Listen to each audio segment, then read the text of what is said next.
Creepy and they're kooky, mysterious and spooky. They're all together ooky, the Addams Family.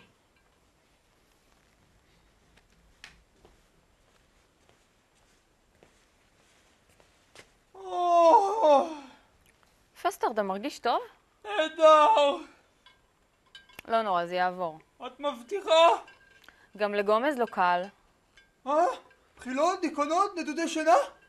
הוא כבר שבועיים לא מתגלח, לא מסתפר ולא חותך ורידים. רק שמחה בלב. אני חשבתי שלי טוב. מה נעשה? אתה באמת רוצה לעזור? אני בשביל אחי אתחיל לאכול בריא. אבל לא מספיק רק להצחיק אותו. הוא צריך טיפולים יותר קשים. בוא. דבר, תסמן לנו שגומז מגיע, בסדר? זה דבר טוב. אין כמו להושיט יד.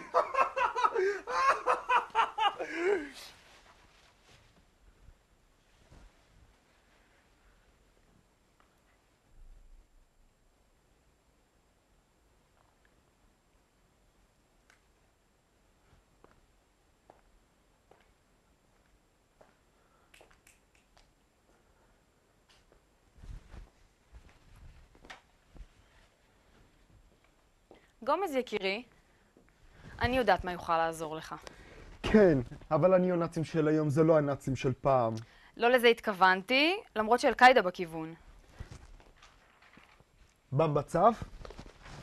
במבצף לא יוכל לעזור לי. אני כבר לא ילד. אני בן אדם בוגר, אני רציונל, אני משכיל. במבו שלי! גומז, אם תספר לבמבצף מה מפריע לך, הוא יוכל לעזור לך. מה, באמת? בשביל זה אני פה!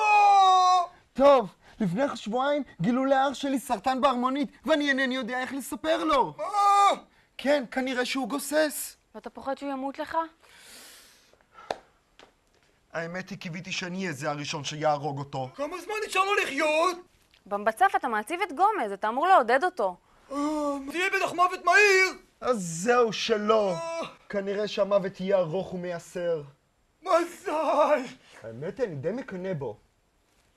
במבצף, אתה צריך להסביר לגומז שגם יומו יגיע, וגם הוא יסבול מכאבים.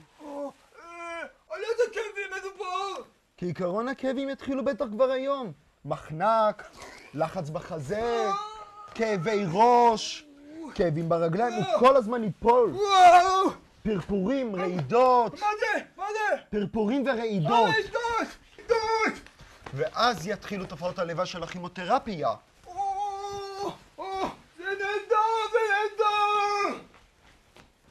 זה באמת עבד, הוא נראה הרבה יותר טוב. עכשיו הוא באמת מאמין שהוא גוסס? אתה יודע כמה הוא יסבול? מה לא עושים בשבילך?